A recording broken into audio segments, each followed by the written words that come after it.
Are you looking for an epic Thailand adventure, but not interested in the typical tourist hotspots like Phuket, Koh Samui, and Chiang Mai? Well, there's a place in Thailand that, despite having some of the best scenery, unique hotels, and a fascinating history, that most tourists never make it to. I've traveled all over Thailand, and honestly, it's one of the most epic places in the country to visit. In this video, I'm going to show you a 3-day itinerary that covers the jaw-dropping nature that you won't believe is just a few hours away from Bangkok, why this is one of the most important historical landmarks in the whole of Thailand, and one of the coolest accommodation experiences anywhere in the world. But first, let me show you why this is the epic Thailand adventure that you're looking for and why most people skip it. First, it combines everything that makes Thailand amazing into one trip. Jungle hikes, waterfalls you can actually swim in, temples built in the mountainsides, and some of the most important historical sites in Southeast Asia. I've always wondered what it would have been like to visit Thailand 20 or 30 years ago, before its tourism sector developed so much. Don't get me wrong, I love the ease with which you can travel around the country, but at times it can feel like it lacks a sense of true adventure. But not here. I'm not going to pretend that I was the only tourist I saw during my time here, but there were no large groups, no swanky bars and restaurants, just a local Thailand town and epic nature. But I think this also might be why people skip this region, because the tourist infrastructure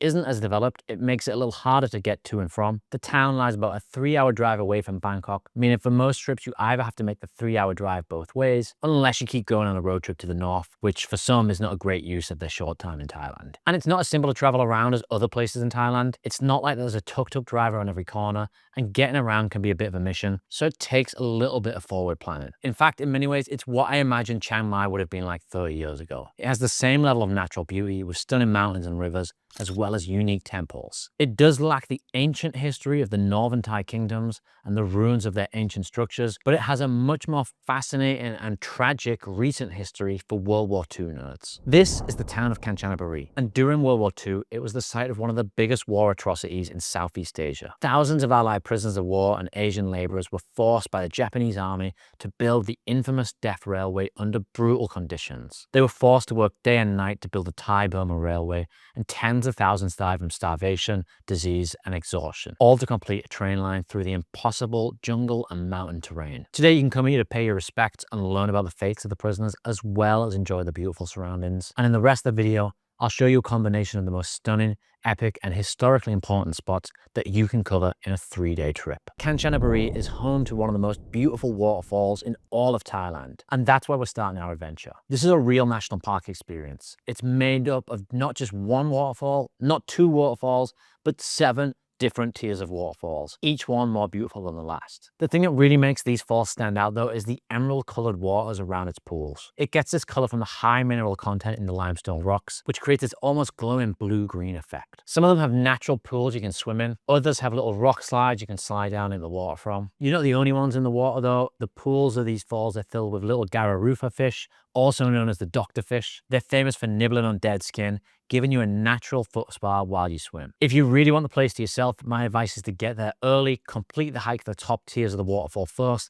and then cool off in the pools on your way back. The hike itself will take around an hour to an hour and a half to the top. This series of waterfalls is known as Arowan Falls, and it lies about an hour's drive away from Kanchanaburi town. And on your way back, you can explore one of the most devastating but stunningly beautiful parts of the notorious Death Railway. If you board the train at Kanchanaburi station, you can actually still ride along the railway itself, and it's arguably the most beautiful train journey in the country, despite its tragic past. Once you arrive at Tam Krasai station, you can get off and explore the track yourself, and visitors are allowed to walk along the railway track that is elevated above the river alongside the mountain. Here, you can also explore Tam Krasai Cave, which has hidden Buddhist shrines hidden inside. On day 2, it's all about diving into the iconic sites around the town itself, with another mix of fascinating history and stunning scenery. Lying towards the northern end of the town is perhaps the most iconic place in Kanchanaburi. This bridge was famously depicted in the 1957 movie, The Bridge Over the River Kwai, and it's known as, well, the bridge over the River Kwai. This isn't actually the bridge that was constructed by the prisoners of war. The bridge is surprisingly beautiful, and again, you can walk across it,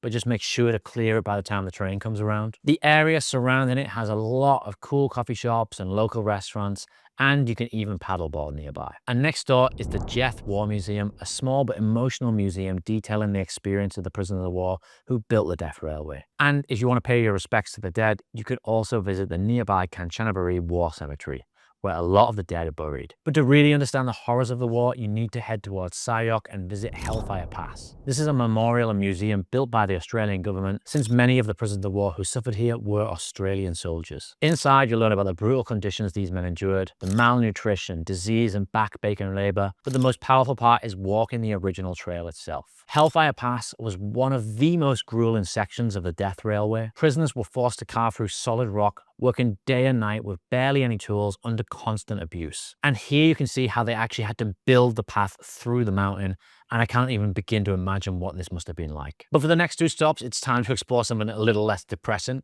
with a more local feel. There are some truly stunning Thai temples located in Kanchanaburi countryside. One of the most unique is Wat Tampua. From the outside, it looks like a fairly standard but still quite beautiful Thai temple. But once you step inside, you realize this temple is built into the cave and it keeps delving further. There are peaceful meditation chambers located within the cave for monks to practice and meditate in. Then head to Tiger Cave Temple, or Wat Tam Sua. Don't confuse this with Tiger Cave Temple in Krabi. This one is famous for its enormous seated Buddha overlooking a stunning rice field landscape. I actually missed this one on my last visit, but we'll definitely head back there when I come back again. Kanchanaburi is home to some of the most unique hotel stays anywhere in Thailand. If you venture away from the town towards the Sayok region, you'll find more of the region's stunning waterfalls to explore, as well as hotels in the most natural settings that you can imagine. On a previous trip, I stayed at the River Kwai Jungle Rafts, and getting here was an adventure in itself. We had to catch a long-tail boat up the River Kwai to get us to our hotel. This was as far away from the city as you can possibly be. There was no Wi-Fi reception and no electricity in the evenings.